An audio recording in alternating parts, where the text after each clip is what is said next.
Ladies and gentlemen, we've got a very special guest, Greg Dimmick, on the show. What are you doing?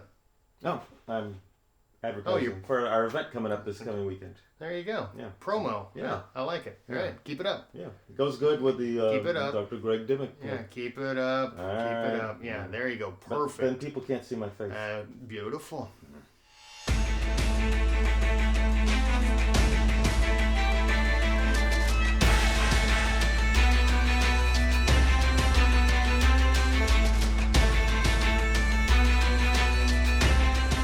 All right, what's up, everyone? I'm Dustin Bass. And I'm Alan Joaquin. And we are the Sons of History, and we've got a very special treat for you on this episode. Dr. Greg Dimmick, author of 2 incredible books on Texas history from the Mexican side.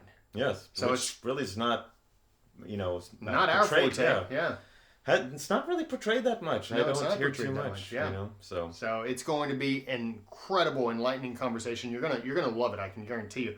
But before we do, we have a little announcement. We need, you want to bring that back in? Yeah. Yes. Yes, ladies and gentlemen, if you haven't, you got to go purchase tickets for a night of Texas history happening on April 17th from 5 to 7 p.m. My good friend Alan Joaquin, the man with the poster. Okay. If you haven't signed up, you can in person and online. $25 for in-person tickets, $10 for virtual tickets. I mean, come on, we're going to be streaming this. You're going to get to hang out with us and Dr. Stephen Harden and Denton Florian. These guys are freaking awesome. You want tickets? Go to thesonsofhistory.com. Check out the events page. Purchase your tickets. Purchase tickets for the whole family. Yeah. Yeah. I mean, the best way to get an education. You're not going to get it in school. Yeah. So, And it's much cheaper. Yeah. It's going to be held at the Spirit of Texas Bank in Conroe, Texas. That's right. And it's beautiful. It's gorgeous. It's like a Texas history museum / bank. So we're thrilled. We're privileged to have them. And we've also got a number of sponsors. We want to throw them out there real quick. Golo Commercial. Thank you so much for sponsoring us. Honor Cafe. They're actually going to be catering. So I like their food. Their food's delicious. Yeah. Chris Sadler, thanks a lot, man. And Danny Golo, thank you very much. Also, Tippett Dental Group, old friend of mine, Trey Tippett, awesome group. And I was going to say Bass Trap Media, but come on, get out of here. Trash. I've worked with them before. ECC Consulting, thanks Stephen McDonald, greatly appreciate it. All right, well, there you go. And this is our very first history event. Alan and I are super excited. We've had Dr. Stephen Harden on the show a couple of times. Yeah, he's. I was in love with one of his books, and I was like, we got to meet this guy. We need to talk to this guy, and we did. And, bucket list. And then here you are. And now he's on. And it's interestingly enough, I asked him. I said, "Hey man, can you send us a photo so we can put our stuff up?" Is it a bear one? It's buffalo. Yeah. Is it a buffalo? Yeah, it's buffalo. I was like, that's perfect. a man who doesn't care what you think. No, he's like, look, I just care about Texas history, and it's so freaking hilarious. I was like, this is perfect. So, all right. Book and movie recommendation to start off, and then we'll get Greg Dimmick on the show. Alrighty. Okay. Speaking of Greg Dimmick, I want to recommend, or are we doing a recommendation or review? I'm going to say recommendation. Yeah. Okay. You always like to say review. Yeah. Right. Okay. Recommendation. One of his books is called, and it's a long one. Are you ready? General Vicente Filisola's analysis of Jose Urrea's military diary. A forgotten 1838 publication by an eyewitness to the Texas Revolution. You can get this book. Now, the hardcover is kind of hard to find, but you can get the softcover version. Hardcover, $893. Yeah. $893. It's a pretty penny. That must be a damn good book. You better believe it is, yeah. For some people, that's if he's going to be on the Sons of History, it's going to be a freaking great book. You know what? I bet you, because he's on the Sons of History. You purchased it. No, I bought the soft cover. Hey, you know what? Until we start making millions, Of course, I'm going to buy that. $893. I'm going to buy that GT350 Mustang before I do that. But now that he has been on the Sons of History, I have a feeling that this price of $893 is going to go up. Up. Yeah. So get it now for $893 before it's too late. That's but no, right. you can get the soft cover. The soft cover is a lot more affordable. Yeah. But you can get it at Amazon, eBay, Barnes & Noble. I mean, all those Yeah, he said you can, order them. Check so it out. It's an interesting book. Some new material that was discovered, and it was translated, and now it's readily available for English speakers to enjoy. Now the movie I am going to recommend, because I did like that movie, was The Alamo, that came out in 2004, 2005. Yeah. It has Dennis Quaid as Sam Houston and Billy Bob Thornton as David Crockett. Yeah. And then that guy, I forgot the guy's name who Jason plays William. Patrick? They're Jason Patrick or something like that. Yeah, he's from the Lost Bowie. Boys. He Yeah. plays Bowie. And then the guy from Midway. Yeah, he's the guy. I can't remember his actual name. Yeah, he plays William Travis. He plays a great part as William Travis. But he's in the movie Midway. He's like an intelligence officer. Yeah. In the movie Midway. So yeah, you're like, I've seen that guy before. Which is like the only movie we've ever done like an actual review on. Yeah, Remember that? which that was pretty cool. Midway was good. But the Alamo I thought it was also good. It was unfortunate that it didn't make any money. Yeah. I mean, it cost a lot of money to make, but historically, Greg Dimmick, he consulted in it. Yeah. And Dr. Stephen Hardin also. So, but the accuracy, as far as like Sam Houston's plan about being, Duke Wellington. Well, the Duke Wellington Napoleon plan. I don't know. Yeah. He was the Napoleon of the West. Yes, Santa Anna was. Yes, he was. At least that's what he called himself. So. But Napoleon. No, it is a very enjoyable movie. Yeah, it is a good movie. It doesn't have like. There's a sense of depression during the 13 days that that it was on a leap year, so February 29th was one of the days. A lot of people don't know that. Little trivia there. Yeah. Yeah, February 29th. So, but yeah, it was depressing for those 13 days for the 183 plus men who were stranded inside the Alamo. But yeah, good movie overall. Yeah, it was good. Very inspirational too. And especially the ending at San Jacinto. Yes. All right, so my book and movie recommendation. My book recommendation, also a relatively long title by the same author, Greg Dimmick, Sea of Mud. This is, based on his findings, his archaeological findings, which we're going to discuss momentarily. Your mind's going to be blown. It's called Sea of Mud. The Retreat of the Mexican Army after San Jacinto, an archaeological investigation. So, great stuff. We're going to discuss that in detail a little later. And my movie recommendation, Hell or High Water. Have you seen that movie? If you've not seen that movie, ladies and gentlemen, this is like one of my top movies to watch. I think I've seen that. It's with Chris Pine, Ben Foster, Jeff Bridges.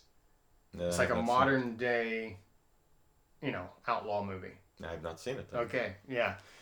This is a great movie written by Taylor Sheridan. This guy he's like, if he's writing a movie, it's going to be good. He did Sicario. Okay. Yeah, and then he did Hell or High Water as a follow-up, and then I forgot the other one. But anyways, the other one was really good. All you got to do is look at Taylor Sheridan and you'll find it. But really good movie and an incredible story. Like Sicario, where towards the end your mind gets blown because you're like, oh, this is taking place. Sort of the same thing with Hell or High Water. So. Okay. Well, there you have it. Yeah. Sometimes I want to punch you when you look at me like that. Anyways. You need to get in line because there are some other people who say the exact same thing. I don't know. Is it my face? Well, it has something to do with it. Yeah. So, all right. Well, we're going to get Dr. Greg Dimmick on. He's going to join us. He's the author of both of those books. So, without further ado, let's get him on.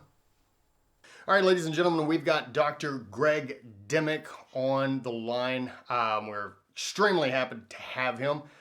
This is huge for us, especially because it's freaking Texas History Month, more or less. And so this is a big find, if you will. And you'll get that joke in just a minute. Dr. Greg Dimmick, how are you doing? I'm doing great. Thanks for having me. Well, hey, it is an honor. It's a pleasure to have you. And speaking of a great find, you are part of the Houston Archaeological Society, correct? Yes, that's true. Awesome. And how long have you been doing that? I've been doing archaeology. Well, I've been interested in archaeology since I was a little kid, but I've been doing archaeology with the Houston Archaeological Society since about late 1980s, I guess. All right. So that's going to push us right into your second book. I want to read the titles of the first two books So bear with me for a second. But your first book was General Vicente Filisola's analysis of Jose Urrea's military diary, a forgotten 1838 publication by an eyewitness to the Texas Revolution. That is a mouthful, but I love it. Technically, that's my second book. It is, okay, your second book. And your first book is Sea of Mud. That's the one where a mutual friend of ours, he told me, he's like, hey, you've got to check out Greg Dimmick's work, Sea of Mud, especially since the Battle of San Jacinto anniversary is coming up. And this is about the retreat of the Mexican army after the Battle of San Jacinto. So you've written 2 books, and you're part of the Houston Archaeological Society, and you're also a medical doctor for 37 years. You're now retired out in Wharton, correct? Correct. Yep. You've got a full schedule. You've done a lot. You're doing a lot. I kept pretty busy. I still am out doing archaeology in the Sea of Mud quite often. Yeah. That's amazing. Like, how is that? Okay, so obviously you were working on the archaeological finds and being a doctor all at the same time. How did you find the time to do everything all at once? Well, my wife said that I didn't find the time to do other things that I needed to, but she always said I was just absolutely nuts about it. But I think it gave me some balance. You know, it's being a physician, especially in pediatrics, if you have a difficult case or anything like that, it's a bit of pressure. And so getting out doing archaeology, getting out in a muddy rice field with a metal detector and a GPS, you can get away from it. You don't have to take your phone with you. You can just go out there and clear your mind. And so it to me, it made a good balance of my career and my hobby. You know, that kind of, we have very similar interests in a way because I'm kind of a PC server doctor, but fortunately for me, if my client dies, I don't have to worry about it. I just toss it in the trash and go get a new server. So, but yes, I understand about needing the balance because I definitely, after a full day of work, I need my balance with the history. But I'm really interested in tackling the issue or the having the discussion on your book about General Filisola. I was telling Dustin that I had actually ordered that book, and Amazon screwed it up. So I was hoping I would have it before we had our discussion, but we can thank Amazon for that one. Yeah. We're getting to the point where we can thank Amazon for everything. Yes, I know. But one of the things I wanted to ask you regarding that book was that I know that General Filisola wrote, I think it's called Memoirs, A History of the Revolutionary War in Texas. And now, how does that book differ from the one that you present? Okay. This was actually one of the reasons I like this book so much. He wrote it, I edited it, and it was translated. It had never been translated into English, his analysis of the military diary.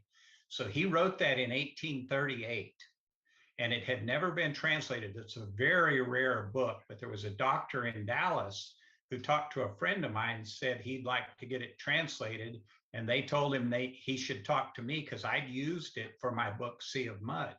So we got it translated by a professional translator who's very good. And then I edited the book. And what it is, the good thing about it is there's all kinds of detail about the different locations, about what they were up to, what they were doing. But it's also interesting because it's a direct attack on General Urrea. Filisola, after Santa Anna was captured at San Jacinto, Filisola became the commander. He was number 2. Well, Urrea was the commander of a different division, and Urrea claimed later that he was vehemently against the retreat, that they never should have retreated. But if you look at his actions, they speak louder than his words. Urrea was a Federalist and a liberal, and Filisola was a conservative and a centralist.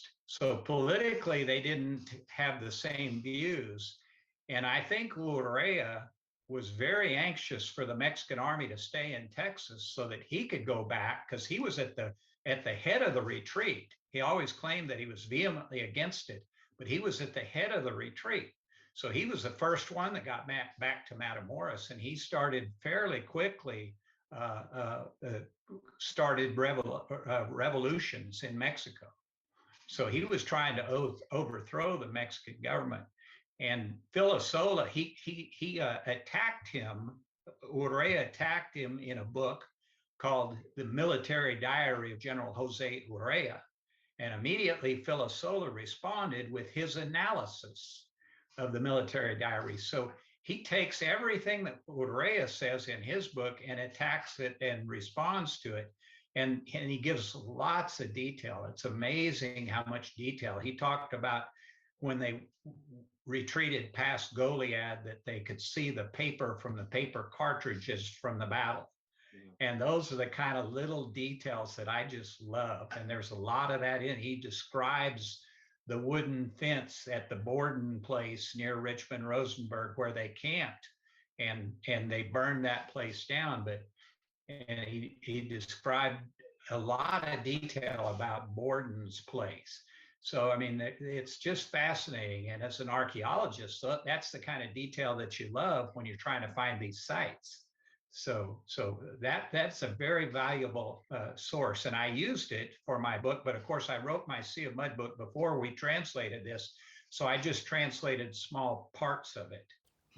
Now, the Sam Houston, my understanding, and you can correct me if I'm wrong on this one, Santa Anna's army was split into three parts, but Sam Houston's army was just one part. So when he defeated Santa Anna, he still had only that one army, but Urrea and Filisola still had, what, two others, or was there a third one? I mean, how did that work?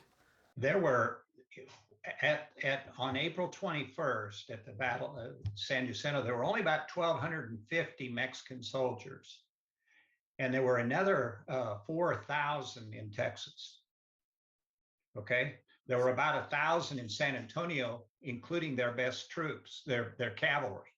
Their horses were in such poor condition from the winter conditions that the cavalry pretty much stayed in San Antonio. And then Urrea, he had about 1,200 troops that were divided between Colombia and Brazoria. He had come up the coast, obviously, through Goliad. And then Filisola had the rest of the troops that Santa Anna left behind at Richmond Rosenberg, and that was about 1,300 troops. So between Urrea and Filisola, they had about 2,500 troops. There were another 1,000 back in San Antonio, and there were another 500 scattered that Urrea had left on the trail down in Goliad, Victoria, Refugio. So there were troops all along there. So Sam Houston was definitely outnumbered.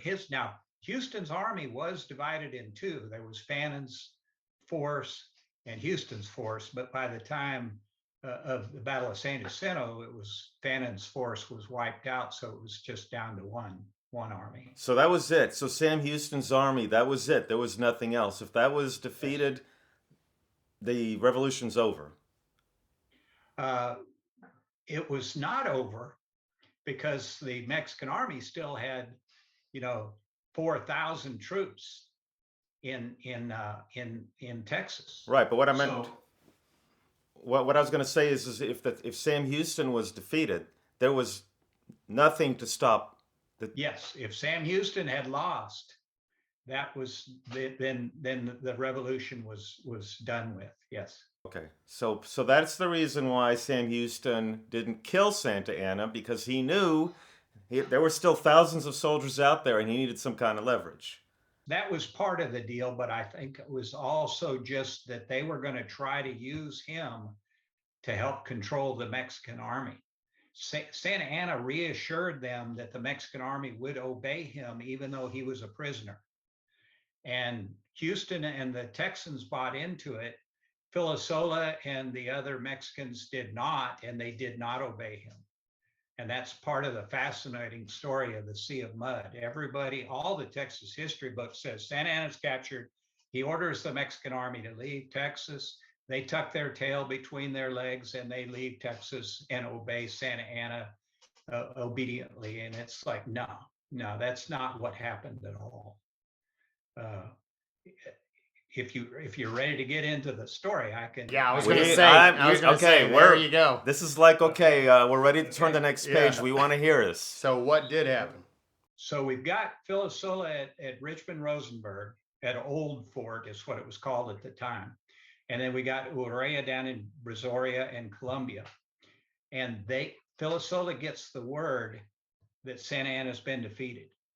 There were about there were 4 or 5 guys came into his camp the day after the battle. One of them was the commander of Santa Anna's private bodyguard. His name was Miguel Aguirre.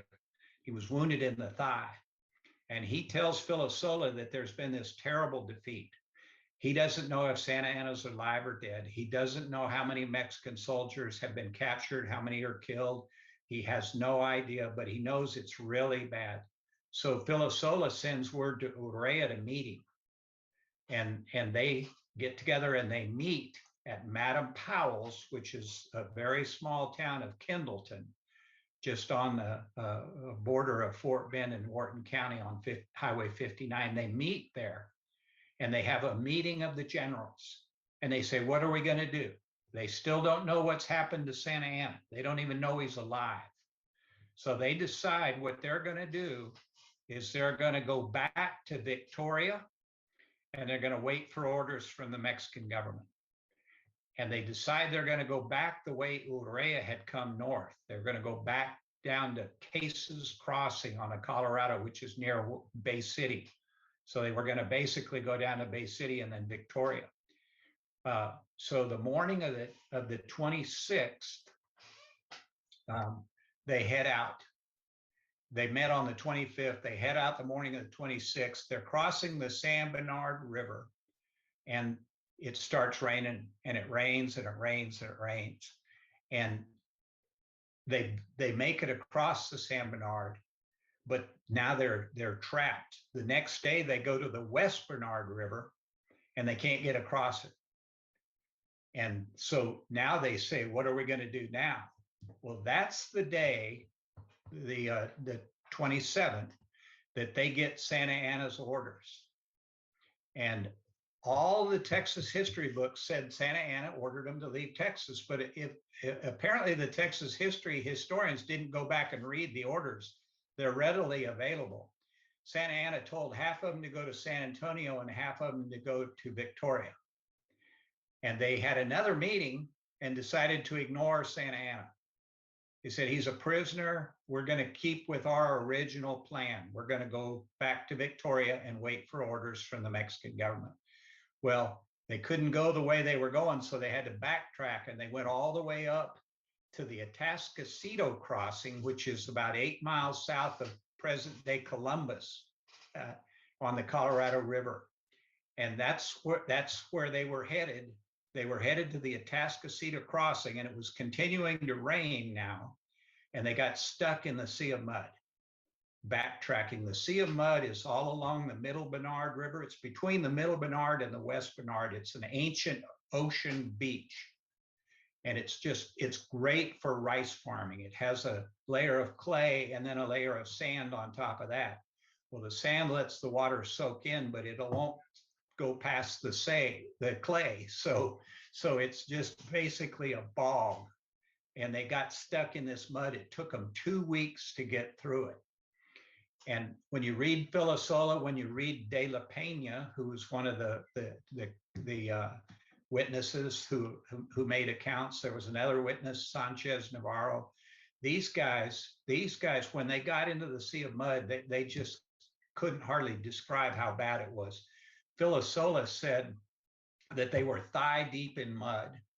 And he said they had to take the cargo off the mules and carry the cargo to these little elevated hills. And then they had to go back and carry the mules.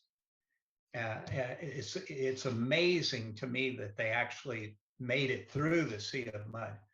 you're looking at 2,500 troops, 12 to 1,500 female camp followers, about 12 to 1,500 mules, 120 wagons, and 8 pieces of artillery. And they got through the Sea of Mud. But after they were through the Sea of Mud, they were basically whipped. All the artifacts we have found in the Sea of Mud prove that they dumped a lot of stuff. They didn't have any fight left in them after they got out of the Sea of Mud. So you said it took 2 weeks for them to get through. For our audience who doesn't know anything like about Houston area terrain, about how far was that they got through in 2 weeks? How far did they get in 2 weeks? We're talking about 20 to 30 miles. It should have taken them a day to a day and a half. Wow. Now, some of them got there sooner. Urrea got to the Atascocito crossing in just a couple of days because he was ordered to go seize the crossing to make sure the Texans didn't get it. He got up there after just a couple of days, but they didn't finish crossing the Colorado River till May 9th. That's when the Mexican army finally finished crossing the Colorado River. And they did go back to Victoria. And Urrea had written the Mexican government, and he was so critical of Filisola that Filisola got fired as commander-in-chief, and Urrea replaced him as commander-in-chief. But Urrea had already made it to Matamoros by the time he was commander-in-chief. And he wrote back to one of the other Mexican generals, said, you need to stop the retreat right where you are. And the General Andrade, who was in charge of the troops in San Antonio, wrote him back and said, if we tried to stop the troops from retreating right now, they would probably kill us. He said that their conditions are that bad. The troops are starving. They've got the uniforms are falling apart. They've got nothing, no will to fight. So we are not stopping. Even though Urrea commanded him to stop, it wasn't going to happen after they got out of the Sea of Mud. I have a question, and I find confused. I get confused on this, and I can't find any definite answer on this.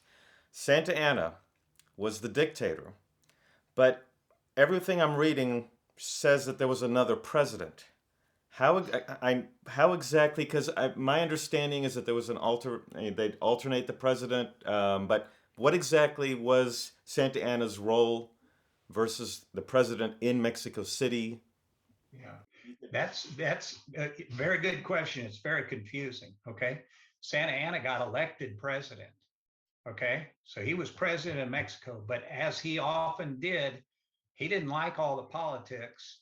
And he would just appoint a temporary president to take his place, and he would go back to his hacienda, okay, until they needed him for a war or a battle. So technically he was president, but he appointed a interim president, and his name was Barragan.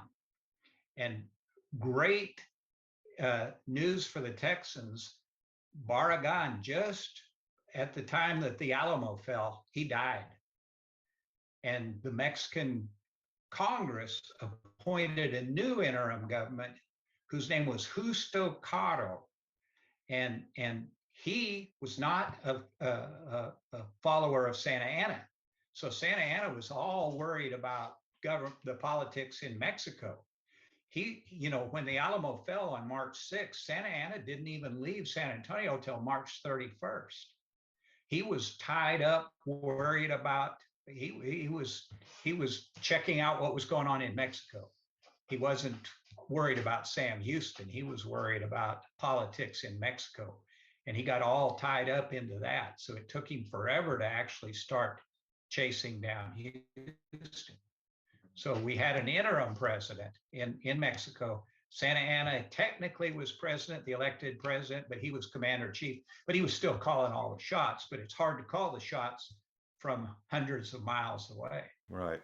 I think, yeah, I've read that where he campaigned as a Federalist, and then he would let someone do the job for him while he went to his ranch, and then interim president would act like a centralist, and then he'd come in to kind of rescue the Mexican country, and so that makes sense that's how it worked.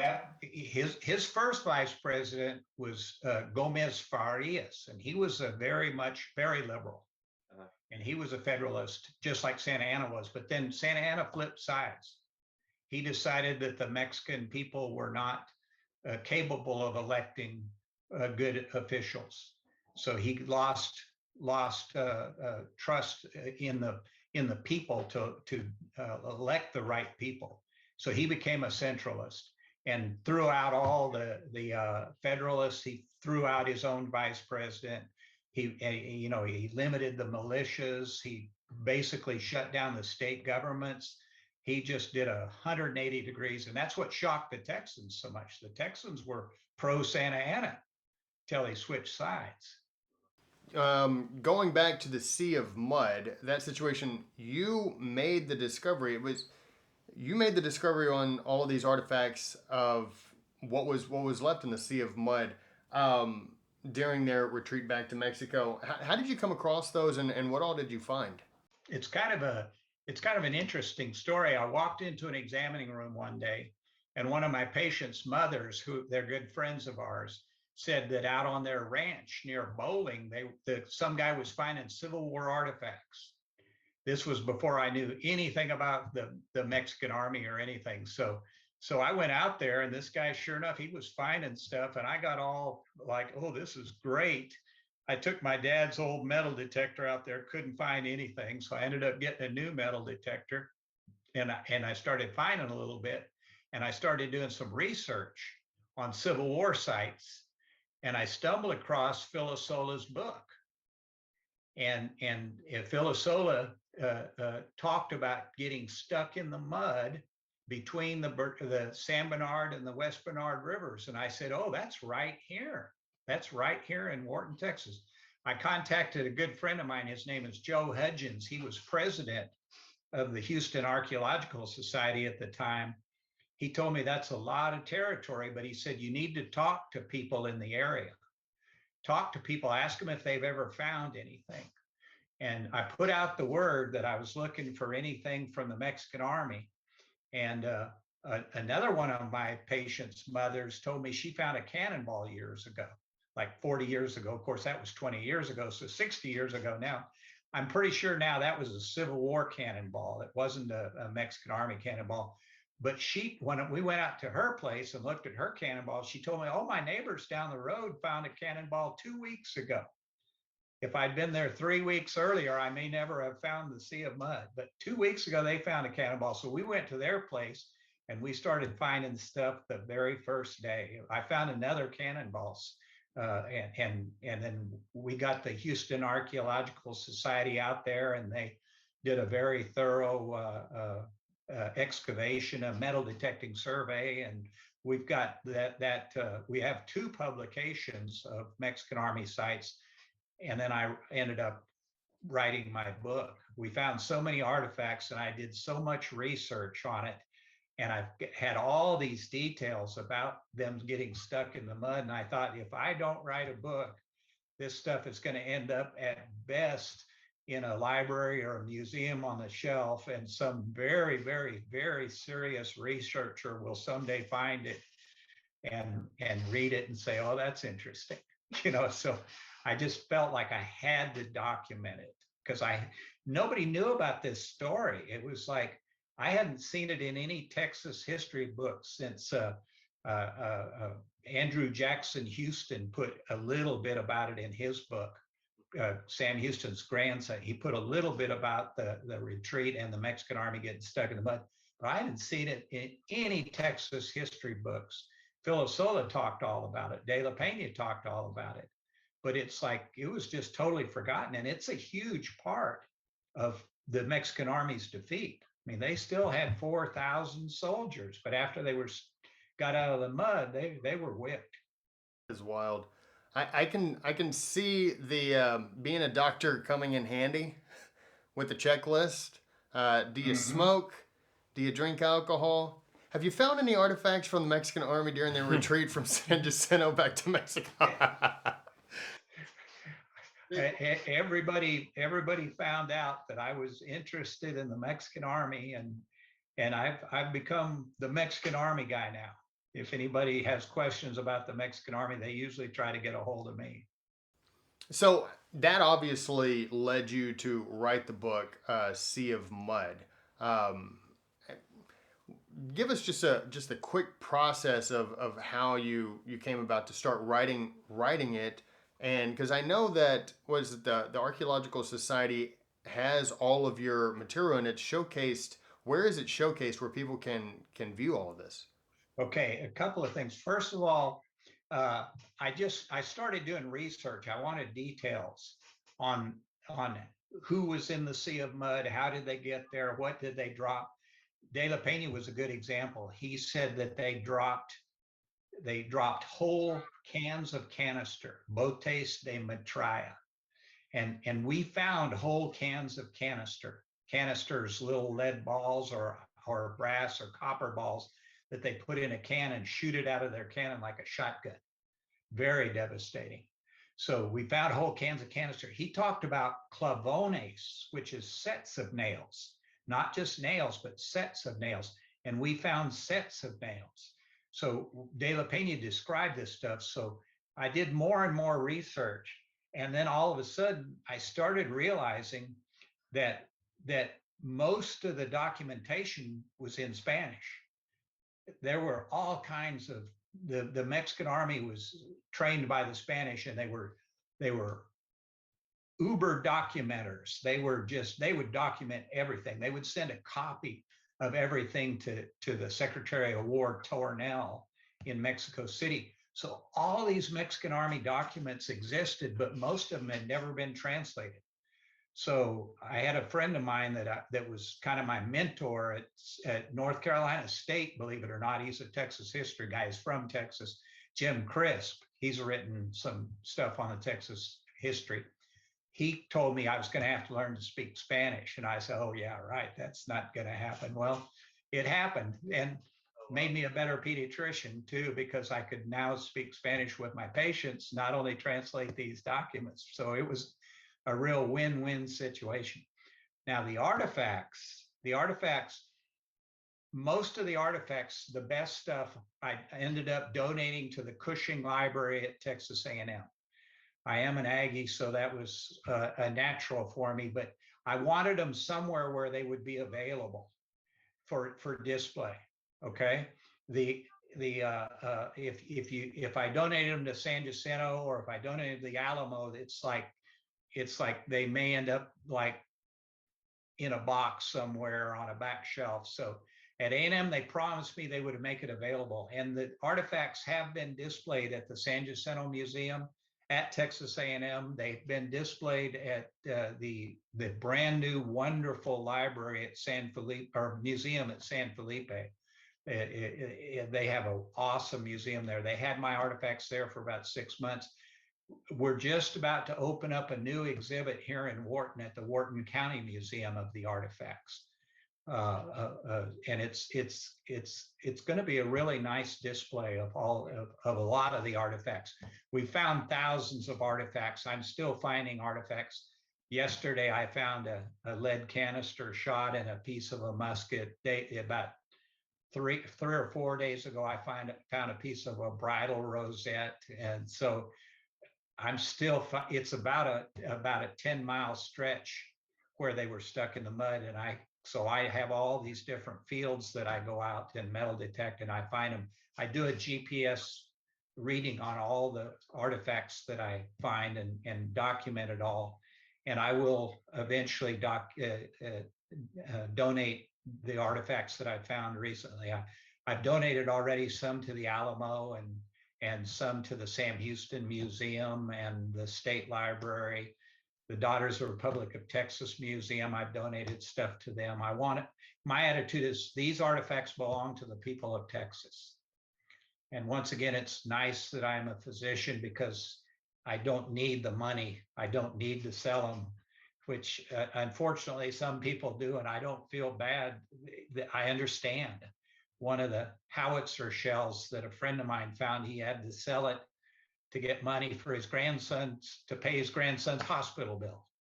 And it's like, yeah, how can I argue with that? It's like, but luckily I have not had to do that. So I've been able to donate. I've still got quite a few that I'll end up donating.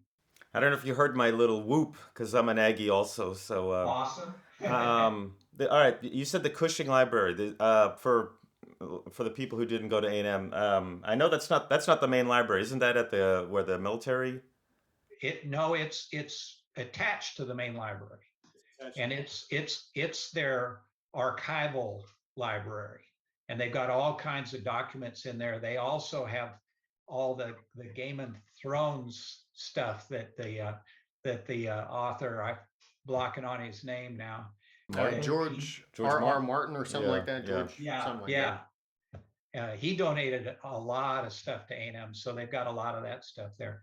But my stuff is not on display there, but it's available. It's available for people to come for facilities to borrow, like the museum.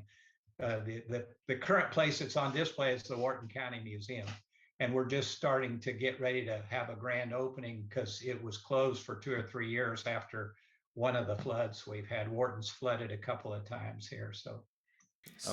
So you mentioned that this story in the Texas history books, kids don't grow up, adults don't learn about what took place after the Battle of San Jacinto with the Sea of Mud. Do you?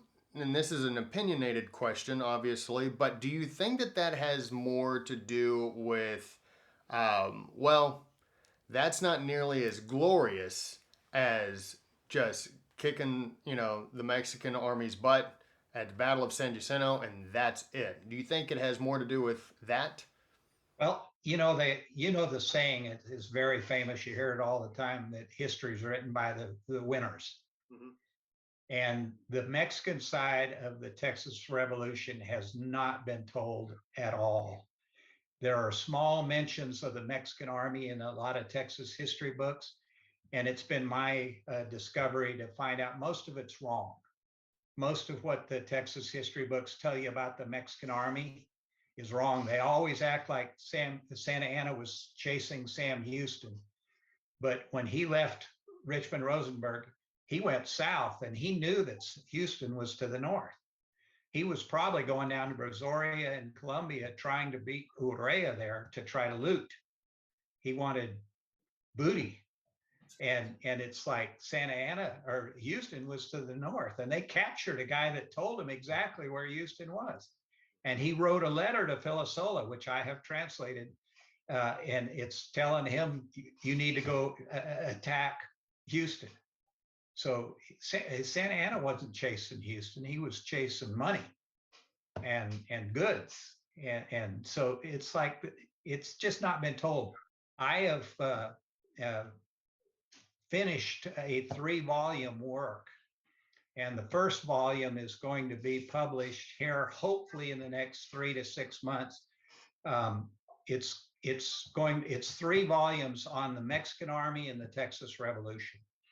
And I've got all of these documents. That's what the main reason that I wanted to do it is because the Mexican government digitalized the military records, and they've got all these documents from the Texas Revolution that had never been translated. And I and my friend who translated the Filisola book have been getting all these translated. And volume 1 is going to be 1835, which is really unknown. The Texans don't even know what they did in 1835. But the volume 2 will be from early 1836 through the Alamo, and then volume 3 is going to be the San Jacinto on. And I'm going to put in there Goliad. But I've got all these documents that have never been translated. We have the response of Almonte's response to Travis at the Alamo. That they sent a copy of that to the Secretary of War. It's just amazing how much stuff is in there. So will the campaign in, and I may be butchering the name, Zacatecas, is it in that book? it does include the Zacatecas campaign somewhat. It's. I don't go into great detail, but there are documents from that. And I have found out that the Zacatecas campaign wasn't near as bad as Texas history thinks it is. The Zacatecas campaign, they all talk about how Santa Anna, his soldiers went into Zacatecas, defeated him badly, and raped and looted and pillaged. And I found an account by a woman from, I think she was English, she might have been American, I can't remember right now, but she was there at the time, and she downplayed that. She said, yeah, there was a little bit of this and that, but it wasn't all that bad. But one of the reasons I've been very interested in Zacatecas is that at the San Jacinto battleground, I got to work with professional archaeologists because we'd done so much metal detecting, and because we knew so much about the Mexican army. They had us in there to do metal detecting survey with Dr. Roger Moore, a professional archaeologist. We got to do that at the San Jacinto battleground. They didn't think we'd find anything. We found a lot, but I found an 8 real silver coin from 1834 that was minted in Zacatecas. And it had to be part of Santa Anna's treasury, that somehow the Texans dropped one of them when they were taking the silver back from Santa Anna. So he had gone in 1835. He was in May of 1835. He was in Zacatecas, and he got all the silver there. It was a big silver mining state. So that silver came from that campaign, and I found it at the San Jacinto battleground. Interesting. You you mentioned Urrea was a Federalist. Mm-hmm. How did that work? Because he had to have been conflicted with the war itself. Yeah, I believe what happened, and everybody, all the Texas history people want to make Urrea the golden boy. You know, he was never defeated. He was all this. He was against the retreat, and it's like, yeah, he had his good points, but he also had his weaknesses too. He grew up. I think he was born in Sonora, or no, it wasn't Sonora. It's what's now Arizona. He was born in Arizona, and people that were from the borderlands tended to be a lot more liberal because they wanted support from the Mexican government, and they didn't get it. You know, the Mexican government didn't do much for Texas. You know, as far as education and this kind of stuff, there was just not much at all. Well, it was probably the same for him.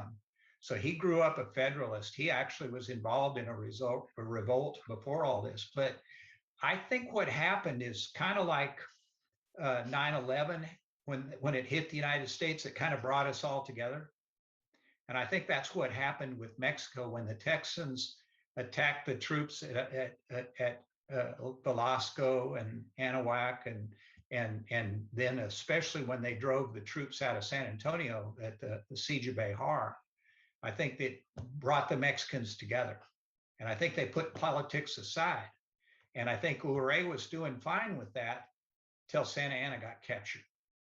Now all of a sudden everything's changed. He sees a big opening there. You know, it's like, hey, Santa Anna's gone. The Mexican army's up here. He hightails it. He's at the very lead of the retreat. He hightails it back to Matamoros and works to get appointed as commander-in-chief of the army. And that we even have a statement from a guy who said that Urrea tried to get them to rebel, the army in Matamoros to rebel and revolt, but it didn't work. He said that they weren't going along with it. So Urrea, I think, was a Mexican first, but when it was convenient, he was a Federalist. So what was Filisola's and Urrea's working relationship after, after the retreat through the Sea of Mud? They didn't get along at all. Like I said, even during the retreat, they were almost never together. Urrea had gone in front to capture the Atascocito crossing. Then as soon as they got across, Filisola sent him ahead to clear the road and to gather the troops and everything. So they were almost never together. So all of this was on paper. Urrea wrote scathing letters to the Secretary of War about how terrible it was that Filisola retreated. They even had an inquisition when they got back to Mexico to see if they should court-martial Filisola. And they decided, no, he didn't do anything wrong. He didn't really have much choice. It wasn't like he had all these options to go back and attack the Texans again. But he was planning on waiting for orders from the Mexican government, but after the Sea of Mud. And the Mexican government told him, don't retreat any further. But by then, he was already way past where they told him to stop. And I think he realized it wasn't going to happen. They weren't not going to stop the retreating Mexican army.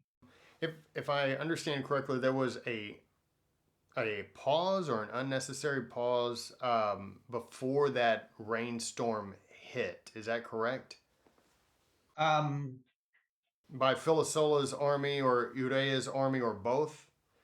That sort of got them caught? What happened was just that they were so separated.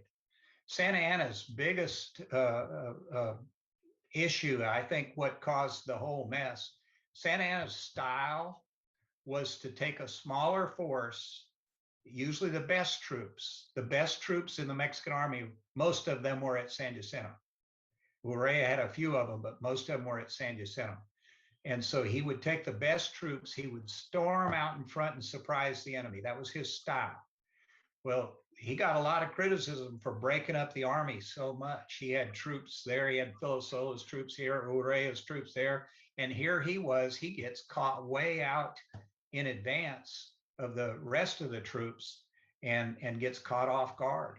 The Texans captured a Mexican courier the day before, or 2 days, 1 or 2 days before the Battle of San Jacinto. And they got all these documents that proved that Santa Anna was out there by himself with not that many troops. So that's when the Texans decided for sure to go ahead and attack. So Santa Anna's style, I think, having troops here, having them there, everything, instead of staying together as an army, was a big plus for the Texans. On the other hand, you could make the argument that if they'd had 6,000 Mexican soldiers and all those females in one place, they wouldn't have been able to feed them. They wouldn't have had enough water. It would have been bad if they had 6,000. It was bad enough when they got 1,000 together in one place. There weren't any stores. The food supply was terrible, and it took them forever to get supplies from Mexico. They didn't hardly get any supplies from Mexico. They were living off the land. So that's interesting. Here's a question I've been wanting to ask somebody who might be able to answer this one. Santa Anna's orders to execute all prisoners. Mm-hmm. I know that Urrea was against it, and there was a general who I believe was killed at Santa Anna, Curion or something like that. Castrillon. Mm-hmm. How much of an effect were they stating only because the war was over that they were against the executions? Were they just trying to make themselves look good?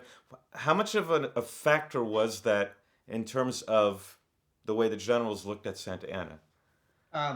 It's interesting because Santa Anna, when he was coming into Texas, made Tornell write a declaration that all rebels captured under arms would be treated as pirates and executed. So Tornell wrote this declaration, and it got passed by the Mexican Congress. This was about December 30th of 1835. So this was the official government policy. And I think the Texans pretty much knew it. Okay, it got published in a newspaper from San Felipe. It was in the Mexican newspaper. So I think they pretty much knew that this was what the Mexicans' approach was. If we catch you as a rebel under arms, we will execute you. Of course, that was Santa Anna made sure that got passed. Santa Anna was trained by Arredondo at the Battle of Bonita in 1813 when the Spanish were putting down a revolt in Texas. And Arredondo was a very vicious, violent man. That's the way he was trained. And so Santa Anna was trained that way. It's interesting, though, Urrea after the Battle of at Calado, the Fannin battle, he immediately went to Victoria. He didn't stick around at all. He didn't even go back to Goliad. He took off, and he later claimed that he was vehemently against this, but he had executed some Texans already before this point, said he didn't have any choice. And he claimed that he wrote Santa Anna. We have no, of all the documents we have, the only document we have of him writing Santa Anna, he was praising his troops about them being generous in not killing the Texans, but he didn't say anything about please don't kill him or I'm against it or anything like that. He claimed later that he was vehemently against it, but I don't find it. I just don't find any record that he was vehemently against killing those troops. I think he just washed his hands of it.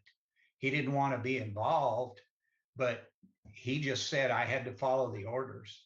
And Portilla was the guy that had to carry out the execution there at Goliad. He was a colonel, and he wrote Urrea and said he just felt terrible about it, but he had to obey orders, and he did what he had to do.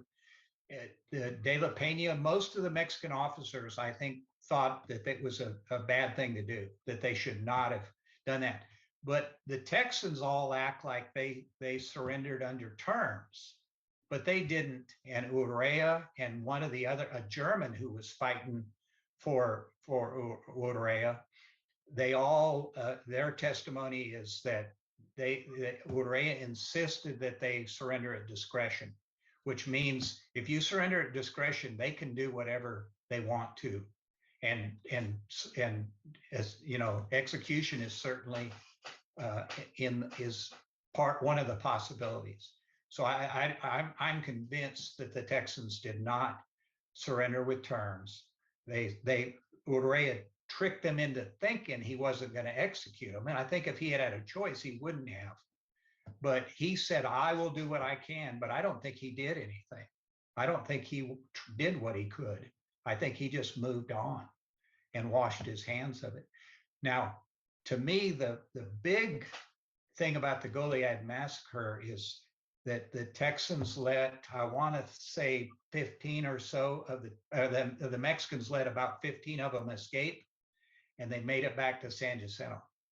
And I think the Texans were furious when they heard, because the Texans, the guys that escaped, were led to believe by Fannin that they had surrendered at terms. I think Fannin told his men that they surrendered with terms. So then they surrendered with terms, and then the Mexicans executed them. They were furious that the Mexicans did that. I think that really whipped them up at the Battle of San Jacinto. If you read a lot of details about how bad that was, they killed women, they killed children. The Texans were not going to be held back. They threatened to kill their own officers if they tried to stop them from killing the Mexicans. So it was about as nasty after the battle was over at San Jacinto as the same as the Alamo. It was just the other side that was doing the bad stuff. Yeah, I think I read a quote somewhere where a guy said, if Jesus Christ came down and told me not to kill a Santanista, I would have... Yep. I don't remember what the rest of the quote was, but he was like, yeah, screw you, Jesus. Yeah. But two things I want to mention real quick is that you're going to say that right after Easter? Oh, I didn't go to church, so. Yeah, that's right. So I should be okay. Yeah. No, I don't think you will be. It's funny. Okay, so you said that the Texans knew about the no quarter order. So I had read that there were some men in a boat somewhere or a ship, and when they saw the Mexican army, they threw their guns overboard. Was that so that they can say, "Hey, we weren't armed. We're just." Was that the reason? I'm not aware of that particular incident, but it wouldn't surprise me. The one group that surrendered, and technically they were under arms, was Ward's men, not Ward's men, Miller. Now I can't remember, the Georgians that had just gotten off the boat at Copano. They were captured. And Santa Anna was mad about it, but they didn't ever get executed because technically they had never fought. against the Mexicans. So a couple of the Mexican officers were able to pull that off. That there was about 100 guys that came from Georgia, and they just arrived there, and they were not executed. They were separated from Fannon's men. So there was some technical limits apparently. Okay, I thought I read that they dumped their guns overboard to save their skins. I have not seen that, but it's possible. Like I said, I know a lot more about the Mexican army than the Texans. Now you said that the ones who made it to San Jacinto, Fannon's men. Now, did they escape, or I thought it sounded like some of the Mexicans let some of them go. What? No, they escaped. They escaped. Yes. Right. Yes. Now I also read in another, I don't remember which book it was, but they said that some of the men that were the most fanatical against the Mexican army were the Tejanos, because they were pissed off that their brothers were killed at the Alamo. Can you confirm that? Do you know anything about that? I don't know too much about that. I would say my gut feeling is yes, that was true. But they were also still in a bad mood about what Arredondo did in San Antonio after the Battle of Medina in 1813. He came into San Antonio, he enslaved the women, he let his troops go, he executed people right and left. They were very upset about that, the Tejanos were, and I think they were very nervous that Santa Anna was going to do the same kind of stuff to them. It was very bad in San Antonio right after the Battle of Medina in 1813. So I think that had a lot of the negative. Plus, you got to remember these guys. Most of the Tejanos were Federalists. Right. They were very big into the Constitution of 1824. They were very big into the government helping them out more and doing more for them, and so it's like they were naturally against the centralists anyway. Well, I mean, there was all kinds of rebellions going on in Mexico. The Texas Revolution was not an isolated event. There was Zacatecas, there was the Yucatan, there was all kinds of revolutions going on, the Federalists versus the Centralists.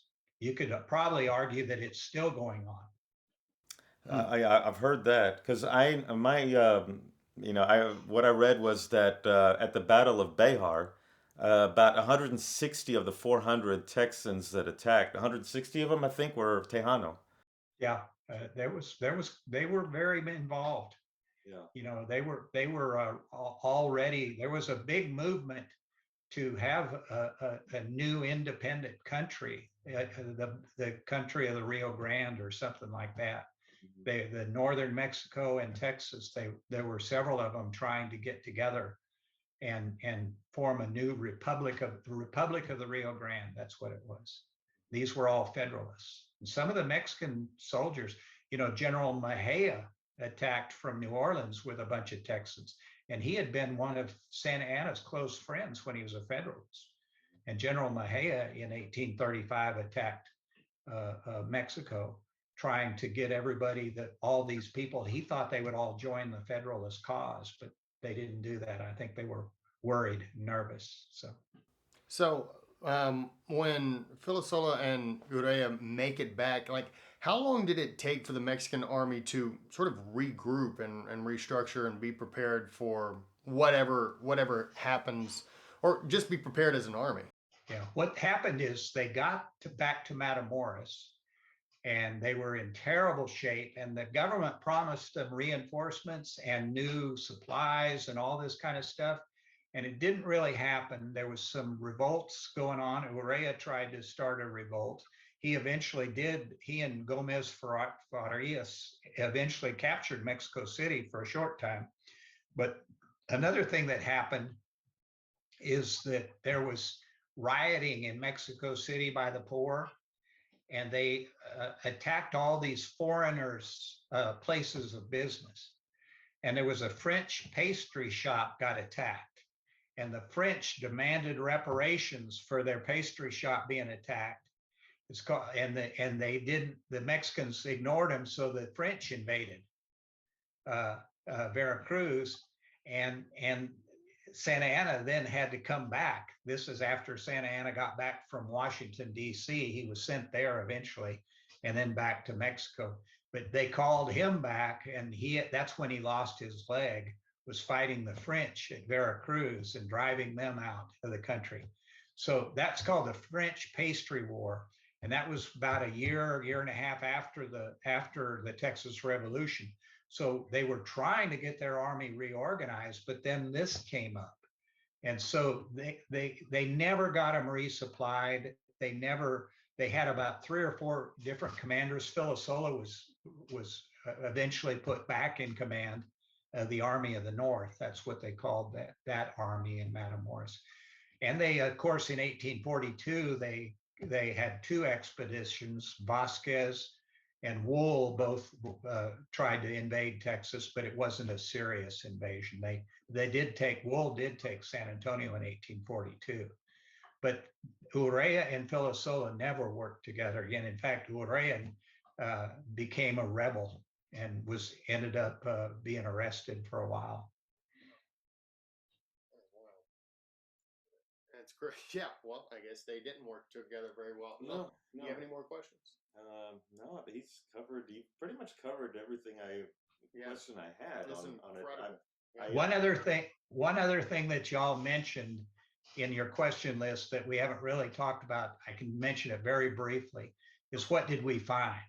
What artifacts did we find? We found thousands of artifacts, but we found howitzer shells. They're about 6.5 inches wide. They're hollow and they're full of gunpowder with fuses.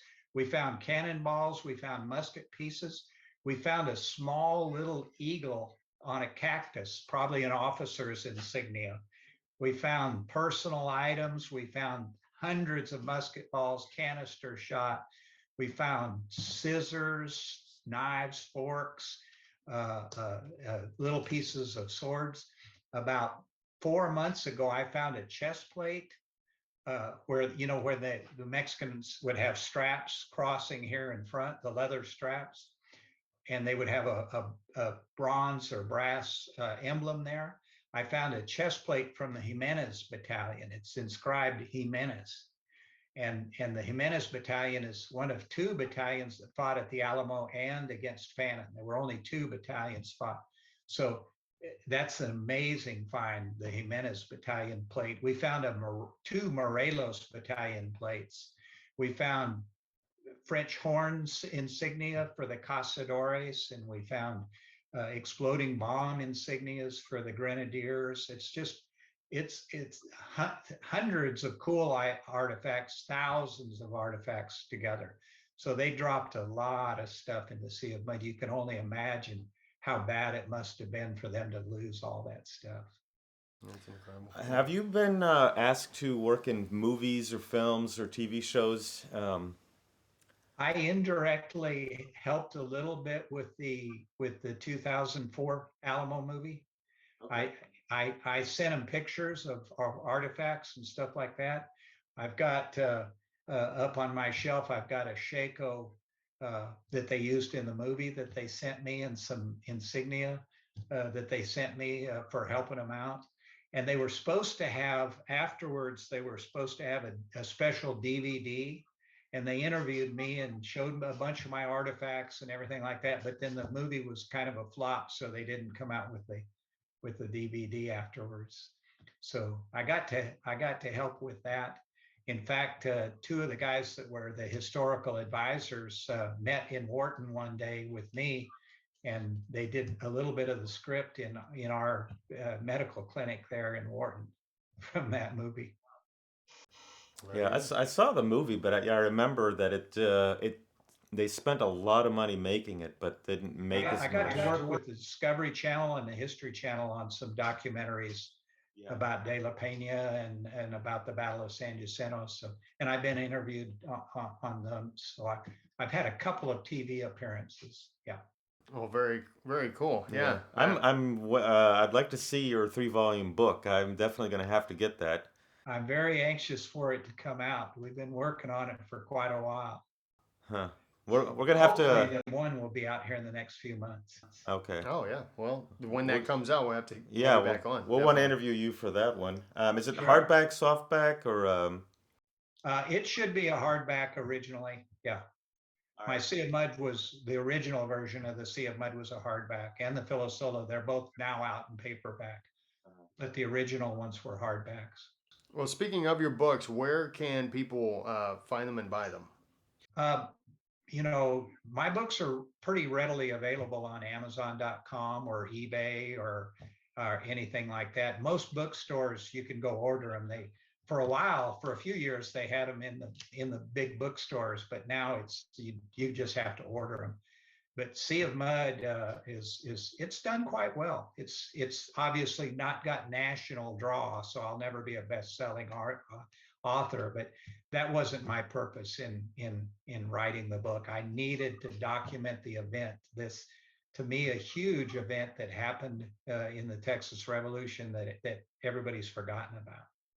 Well, we're gonna post this on some of the Republic of Texas and Texas history sites. So hopefully they'll get your name out a little bit Yeah, more. I mean, we need to spread the word about something that, I guess is covered under the Sea of Mud, if you will.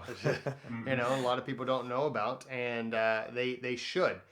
Gives get a bit more perspective on the end of the war. And I think you do a great service, not just for Mexicans, but also for Texans and Americans as well, to give that Mexican side that we as Texans never hear. Right. I love hearing the whole story. Right. It's like what's the other side thinking? I when I give a talk, which I give a lot of talks, but one of my lines is always if people from Canada migrated in, a whole bunch of them migrated into Minnesota and started a war to separate Minnesota from the United States, and the Texas National Guard went up to Minnesota to fight against the Canadians, we would not be bad guys. The Texas National Guard would not be the bad guys, and we would not be an invading army. The Mexicans, I always hear people say the Mexicans invaded Texas. Well, you can't invade your own country. And that was their country. So it's like, and I'm not taking sides. I think there were a lot of reasons that the Texans did what they did. But on the other hand, I think there are a lot of good reasons the Mexicans did what they did. They were trying to save their country. Well, one of the things I get into discussions with Mexican Americans or Hispanics, and I like to point out to them that the war itself wasn't a Mexican versus white or brown versus white. That there were a lot of Tejanos who took part in the war because there were revolutions and revolts all over Mexico. That this was a federalist versus centralist, and had the 1824 Constitution still been intact, I mean, I know that Stephen F. Austin would not have supported a revolution, and I've had to explain, imagine having a president, whether you're a Trump supporter or a Biden supporter, imagine the president saying, you know what, no more Constitution, all power is going to be in Washington, D.C., that naturally you're going to have people from the other states, at least half the states, are going to be like, no. Yeah. And they can kind of see I it. Agree. I think it was a federalist, centralist thing. But the other big issue was land. These Texans or all kinds of Americans were migrating to Texas, and they wanted land. And there was plenty of land, but most of the good land was taken by this time. And the colonists that were there, and the colonists a lot of them were not for the revolution. They wanted to stay. They had the good land. They had everything going for them. But all these newcomers came, and they didn't go along with the colonists. So there was almost like three factions here. There was four: the Tejanos, the colonists, the newcomers, and the Mexican. So it was pretty complicated. It's not simple. It's not black and white. Well, I know David Crockett was one of those newcomers, so. Well, hey, Greg, thanks so much for joining us. We have had a great time talking to you. Thank you so much for all the work that you've been doing. And I say work, but from the way that you present it, it doesn't feel like work, apparently. No, it's like some people like to go fishing. I like to go do archaeology. So let me ask you a question. This is last question for you. If somebody would like to start doing what you're doing, sans the gun and the whip and the cool hat, what should they do? What are some of the first steps that they should do if they want to get into archaeology? Contact your local archaeological organization. For me, it's the Houston Archaeological Society. They're readily easy to find, and they actually have their meetings on YouTube's now because they're all Zoom. I did a lecture a couple of months ago on my archaeology at a Roman fort in England.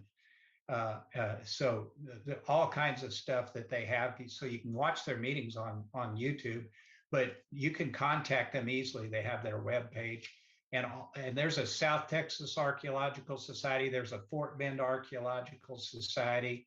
There's a bunch of different ones, and then there's the Texas Archaeological Society is over all of those. So that's the best way to do it, is contact your local archaeological society. Don't just go out on your own and dig up stuff and basically end up selling it on eBay and destroying the historical record. If you go out and find stuff and sell it on eBay, now the where you found it and what it means is destroyed. The artifact is still there, but the history behind it is gone. If we had just gone out and dug up stuff in the sea of mud and sold it on eBay, this whole story never would have been told. Two questions real quick. One, can we, instead of Dr. Indiana Jones, can we call you Dr. Texas Dimmick? And number two, where else besides Texas have you done archaeology? I think you mentioned something about you've been outside of the United States. Where have you... It's funny you'd say Dr. Texas Dimmick. I have told people that I'm a pediatric archival archaeological archivist writer. That's my title. Yeah, well, that sort of fits in your titles with the books too. So yeah, lengthy. I've had the privilege of doing archaeology at a Roman villa near Stuttgart that I volunteered for. And I got to do a Roman fort, Vindolanda. You can pay money to volunteer to go do archaeology there, but I found a 2,000-year-old leather shoe, a Roman shoe, which they have there at that fort. It's right near Hadrian's Wall. They have like 5,000 shoes they found there or something like that. And then I got to do archaeology in York, England. That was Roman, Viking, and medieval archaeology. So it's a true passion of mine. I'm looking forward for my next big trip. I haven't decided exactly where it'll be yet. I've always found the work interesting, but when I think of archaeology, I'm thinking you're out in the middle of nowhere and dust and bandits and this and that. So I'm sure you've probably have stories similar to that. It's not quite so rough as Indiana Jones. I have come across a few snakes that I've had to encounter when I was out in the metal detecting. Oh, okay. Snakes. Well, I hate snakes. I think, right? I think we have a whip and a gun around here somewhere if you ever want to borrow it. There you And, go. you know what? I have a hat. I have a Kubra hat from Australia. We'll let you borrow that too, and that way. Okay. I don't have the whip, but I definitely have the gun. So, well, all right, Dr. Dimmick. Well, thank you again so much for joining us. We greatly appreciate it. Thanks for answering all of our questions. Incredibly insightful and incredibly enjoyable. I know we both had a great time talking to you. So, Very much. Thank you again. Well, ladies and gentlemen, we hope that you enjoyed that conversation. I know I did. I enjoyed it. That was a lot of fun. Yeah. That was a lot of fun. He answered a lot of questions that it's like I couldn't find it anywhere. Yeah. Could not find it. So Yeah, just a ton of information. Yeah. He's been doing this for a very long time, as he said. He started like in the 80s. Mm-hmm. So thank you again, Dr. Greg Dimmick, for joining us. Pleasure, honor, all the above. Ladies and gentlemen, that is our show. We hope that you enjoyed it, and we hope that you freaking purchase tickets to our event coming up. Remember, April 17th. It's an evening event. You can go to thesonsofhistory.com and check out the events page and buy your tickets. Plural. Yes. We want you to bring the whole family because what you're going to learn in this event, they don't teach in school. Yeah. They'll teach you to hate Texas and hate. Well, let's not get on that. Yeah, but anyway, let's not get on the bandwagon. Okay. I'm so depressed about it. Yeah. You know, I had an interesting conversation last night with a girl that was going to a Catholic school, and wow, they are really teaching them some whacked out stuff. So, really? Oh yeah, woke, everything woke. Unbelievable. So, if you want to, I'm just going to mention this real quick. If you really want to hear real history, watch our show. Join us on the 17th. Yes. Also, as we always do, we like to end on a scripture. The scripture, slightly archaeological, I guess. Matthew 13 and 44 says this: "The kingdom of heaven is like a treasure hidden in a field." You like that? "Which a man found and covered up. Then in his joy he goes and sells all that he has and buys that field." So, like we said, how can you get involved in archaeology? Well, you found out, and hopefully you find some treasure in a field. Always cool stuff. So where can people find us, brother? They can find us on Facebook, on YouTube. Subscribe to our YouTube channel. Instagram, you have your Thursday night shows. And they can find us on www.thesonsofhistory.com. That's right. And then check out the events page, purchase your tickets. Yes. And even if you're like, look, I'm not even going to be able to make it, purchase the tickets anyways, because it would help us out, help us cover the cost of this event as well. So, all right, ladies and gentlemen, well, that is it for the show. We hope that you enjoyed it. We will talk to you later. And next week, we'll see you then.